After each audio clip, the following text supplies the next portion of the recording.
ఒక hero cinema కోసం కష్టపడడం వేరే విషయం, కానీ తనని తాను పూర్తిగా కాల్చుకొని కొత్త మనిషిగా తిరిగి పుట్టడం వేరే విషయం. ఇప్పుడు అదే పని చేస్తున్నాడు మన రామ్ చరణ్. ఇది మేక్ ఓవర్ కాదు, ఇది యుద్ధానికి సిద్ధమవుతున్న సింహం శరీరంపై పడిన గాయాల కథ.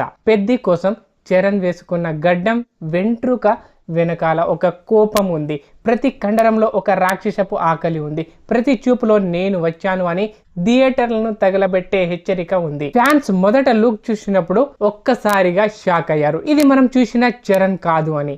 ఇది రంగస్థలం చరణ్ కాదు, త్రిబుల్ ఆర్ చరణ్ కాదు, గేమ్ చేంజర్ స్టైల్ కాదు. ఇది పూర్తిగా మట్టిలోంచి పుట్టిన అడవి మృగం.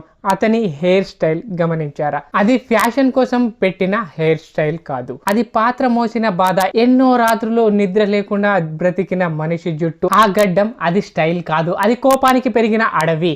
మరి బాడీ గురించి మాట్లాడితే చరణ్ ఈసారి జిమ్ లో కేవలం కండలు పెంచలేదు, శరీరానికి బరువు కాదు పాత్రకి బరువు పెట్టాడు. స్క్రీన్ మీద నిలబడిన క్షణంలోనే ఎదుటి వాడిని భయపెట్టే విధంగా తన ఫిజిక్ ను మార్చుకున్నాడు. బిట్స్ ఫోటోలతో ఒక విషయం క్లియర్ గా కనిపిస్తుంది, ఈ సినిమా కోసం అతను కంఫర్ట్ జోన్ ను చంపేశాడు. సాధారణ స్టార్ లా కనిపించకుండా పాత్రలా కనిపించడానికి తనని తాను మాయం చేసుకున్నాడు. అసలు ఇక్కడే చరణ్ డేంజర్ మొదలవుతుంది. ఎందుకంటే స్టార్ ఇమేజ్ ను కాపాడుకోవడం చాలా ఈజీ, కానీ స్టార్ ఇమేజ్ ను పగలగొట్టి పాత్రగా మారడం ఇది లెజెండ్స్ పని. ఇది క్యారెక్టర్ గురించి ఇండస్ట్రీలో వినిపిస్తున్న టాక్ ఒక్కటే. ఈ పాత్రలో చరణ్ కళ్ళు డైలాగులు మాట్లాడతాయి. అతను అరవకపోయినా భయం పుడుతుందట, నవ్వకపోయినా కోపం కనిపిస్తుందట. ఇదే అసలు ట్రాన్స్ఫర్మేషన్. మేకప్ తో వచ్చే మార్పు కాదు, మనిషి లోపలే మంట మొదలై బయటకి కనిపించే మార్పు. చరణ్ వాకింగ్ స్టైల్ కూడా మార్చాడని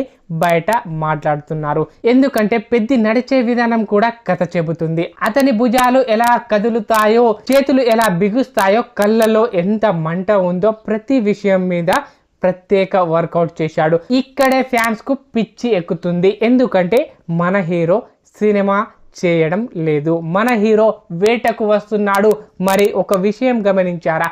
చరణ్ ఇప్పుడు మాట్లాడకపోయినా సోషల్ మీడియాలో అతని లుక్ ఒకటే మాట్లాడుతుంది. ఒక ఫోటో పడితే చాలు ఫ్యాన్స్ ఊహల్లో ఇప్పటికే థియేటర్లు కూలిపోతున్నాయి. ఈ ట్రాన్స్ఫర్మేషన్ వెనకాల ఉన్న అసలు మ్యాజిక్ ఏంటంటే చరణ్ తన అందాన్ని తగ్గించుకోవడానికి కూడా భయపడలేదు. హీరోలా కాదు, మనిషిలా కనిపించడానికి రెడీ అయ్యాడు. ఇక్కడే నటుడు పుడతాడు. పెద్ది కేవలం సినిమా కాదు, ఇది ఇప్పుడు అర్థమవుతుంది. ఇది చరణ్ కెరియర్ లో మరో రీసెంట్ బటన్ కావచ్చు, ఒక కొత్త యుగానికి స్టార్ట్ కావచ్చు. మరి నిజంగా చెప్పాలంటే ఈ బిట్స్ స్టైల్ చూస్తుంటే ఒక విషయం, చరణ్ ఈసారి హిట్ కోసం రావడం లేదు, చరిత్ర కోసం వస్తున్నాడు.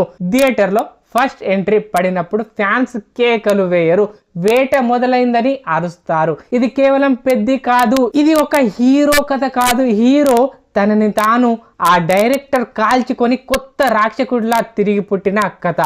మరి ఈ లుక్ అండ్ సినిమా కోసం ఎంతమంది వెయిట్ చేస్తున్నారు కామెంట్లో చెప్పండి. వీడియో నచ్చితే లైక్ చేయడం మర్చిపోవద్దు.